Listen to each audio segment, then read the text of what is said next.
It is January 1943 in German-occupied Warsaw. Snow drifts against the 15-foot walls that cage nearly 500,000 Jews. Inside, typhus spreads faster than bread can be baked. Outside, few dare to look toward the ghetto, except one woman. Her name on paper is Irina Stanislava Sendler, but in the underground she is known only as Jolanta. By day, she is a senior nurse and social worker in the Warsaw Department of Social Welfare and Public Health. Her armband reads Epidemic Control. It grants her permission to cross the gates to inspect for disease. What the guards never know is that each visit hides a rescue. Each notebook page, each name, each false birth certificate. A lifeline smuggled through bureaucracy. She is 23 months into the German occupation. The penalty for helping a Jew is death, not just for her but for her entire family. Still, she walks through the checkpoint, past rifles and dogs, carrying nothing but medicine, blank forms, and the belief that humanity must not disappear with the light. And somewhere beyond those walls, 2,500 beating hearts are waiting for her next visit. The story of Irina Sendler does not begin in the ghetto.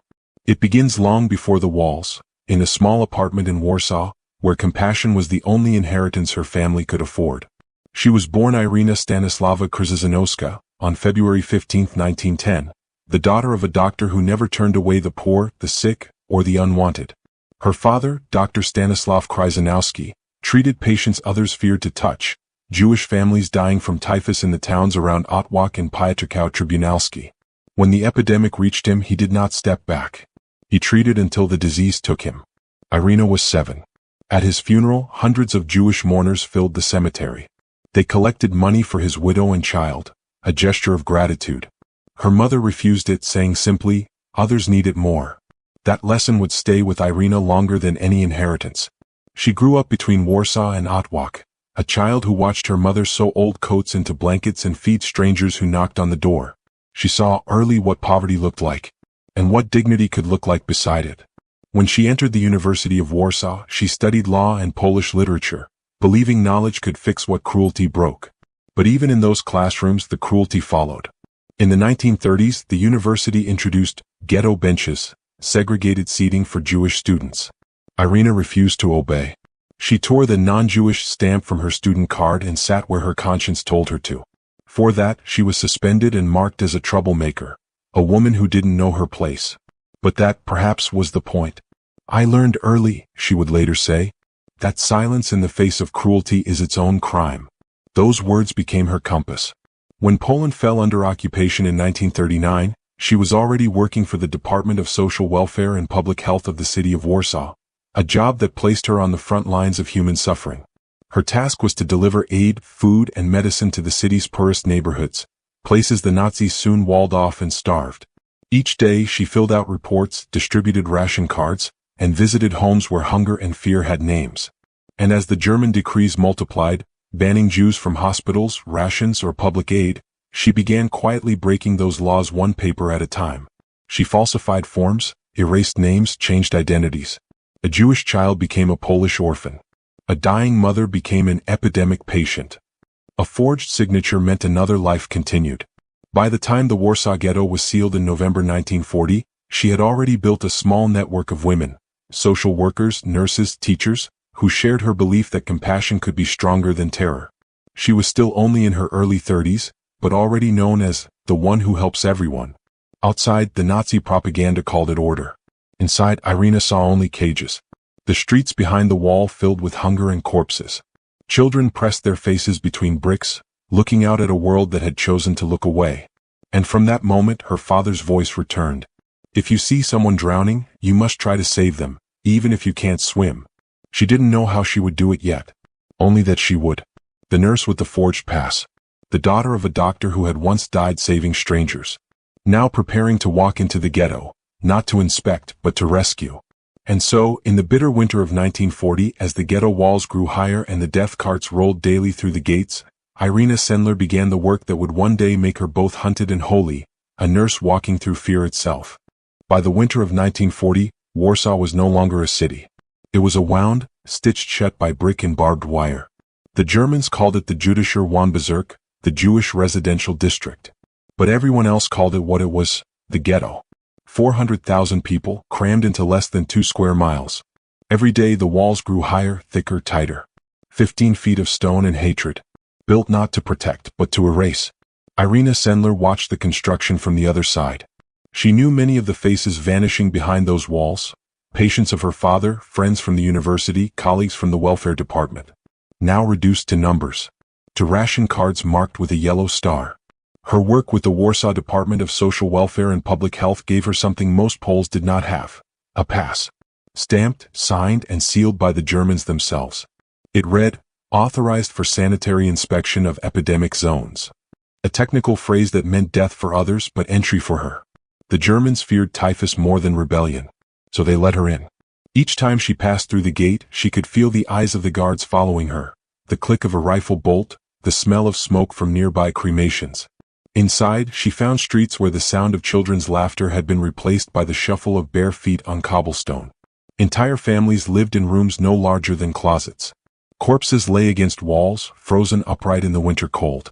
Bread was traded like gold. A single potato could mean life. Typhus raged, spread by lice and starvation. The Germans called it proof of Jewish uncleanliness. But Irina saw what it really was, proof of human abandonment. She carried with her a stethoscope, bandages, and vials of disinfectant, the tools that allowed her to move freely under German eyes. But what she was really bringing in was hope, tiny packets of food, medicine, and letters from the outside world. And what she carried out in her memory were names she refused to let vanish. Every evening after leaving the ghetto, she would sit at her small desk, write reports that no one would ever read, and stare at the wall, knowing that every face she'd seen that day might already be gone by morning. Outside, the city turned away. Inside, death became normal. But Irina refused to let it be. The walls were meant to divide. She was determined to make them a passage. It began with a whisper, a promise made to herself that if she could not tear the walls down, she would learn to slip through them. One child at a time. One name at a time. Until the ghetto no longer ended where the bricks did. By 1942, the ghetto was no longer just starving. It was being emptied. Every morning, trucks arrived at the Umschlagplatz, the loading square. Families herded like cattle, told they were going to work. But Irina knew the truth. The trains led east, to Treblinka. No one came back from Treblinka. Each whistle that echoed from the rail yard was another heartbeat gone. And still, she walked through the gates, her armband marked sanitation. But her real mission had changed. She had decided that if she could not stop the trains, she would steal the passengers first. What began as a few quiet rescues turned into a network.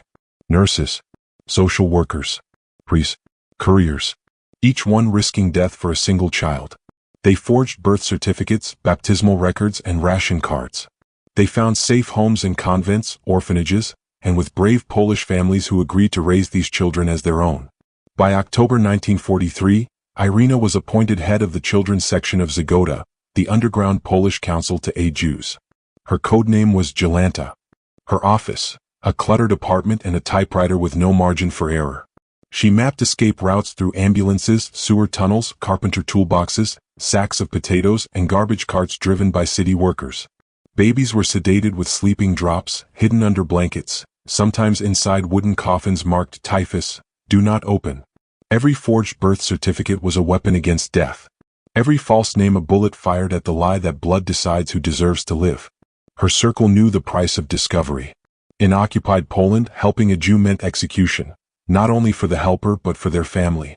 Still, the women kept working. Typewriters clacked in candlelight. Children's names were rewritten into Polish Catholic identities.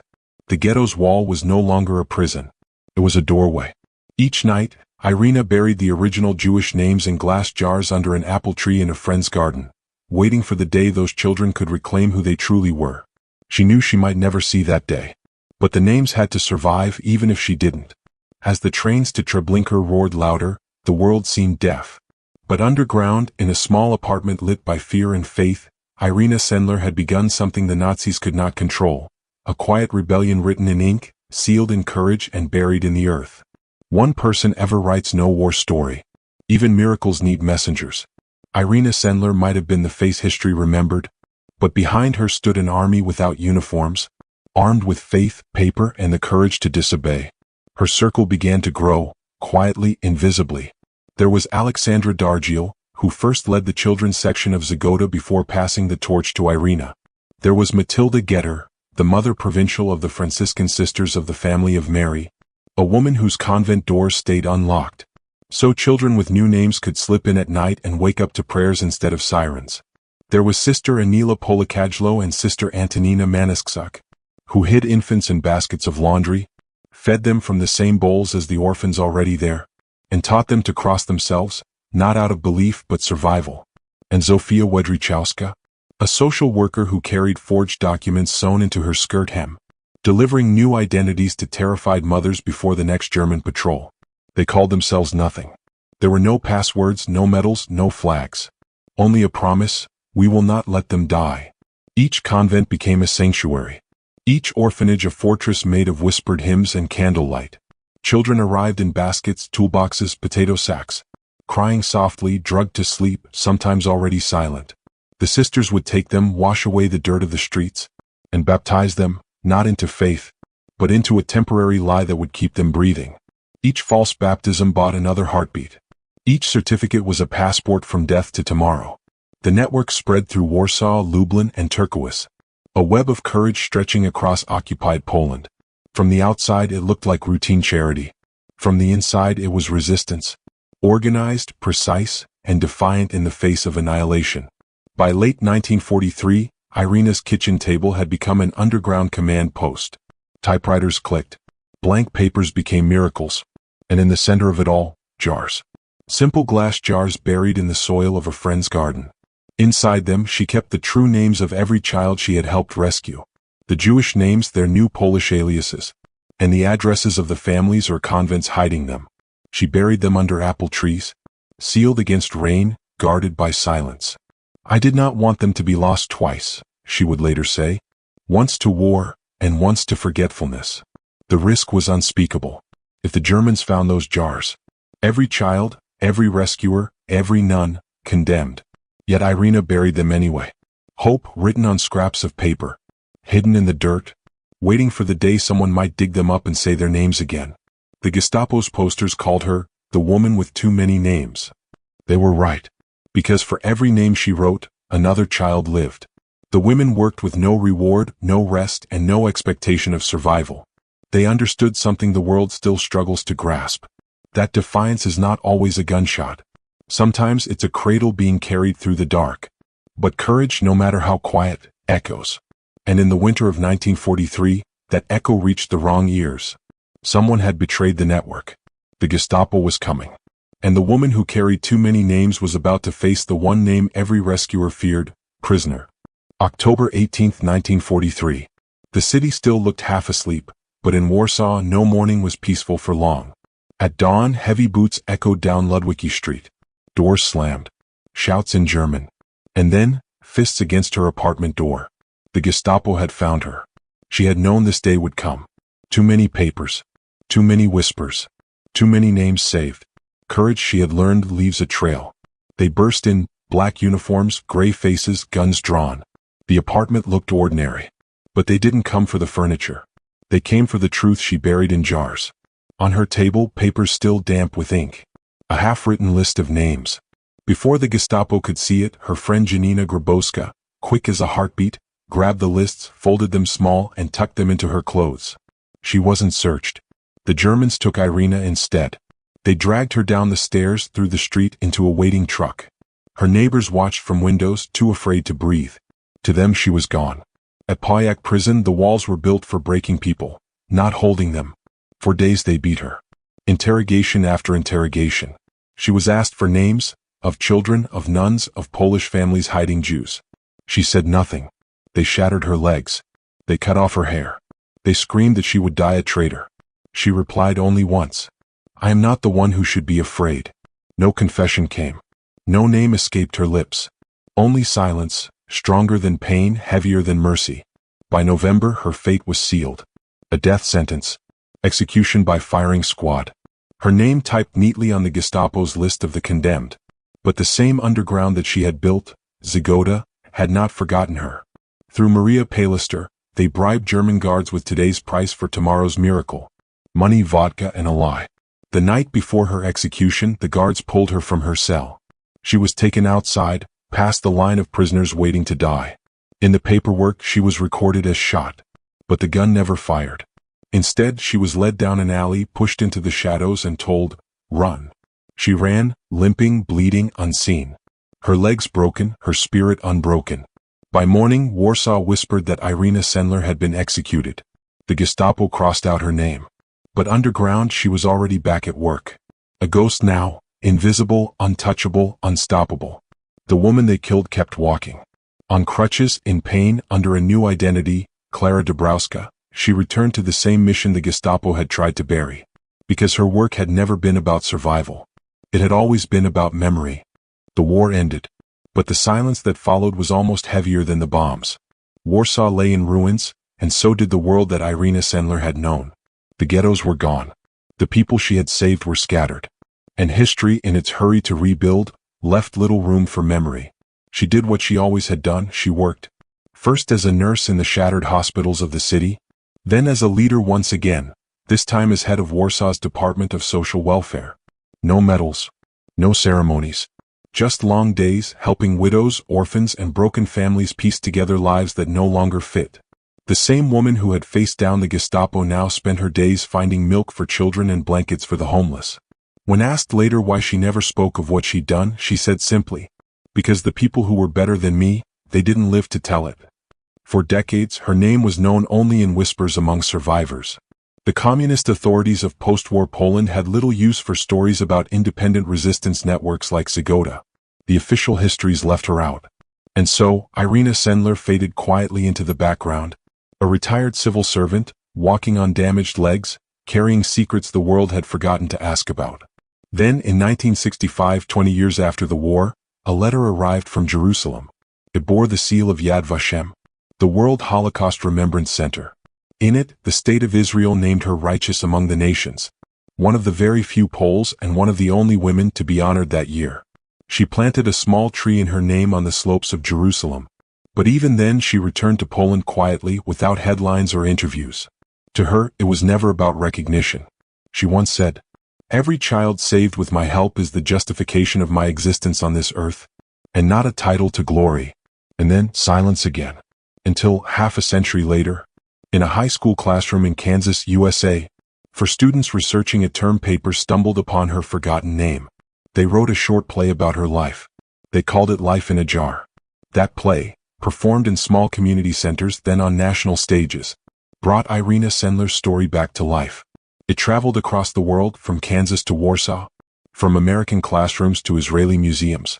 By then, Irina was 90 years old, frail but sharp, sitting in a modest apartment surrounded by family photographs and old papers.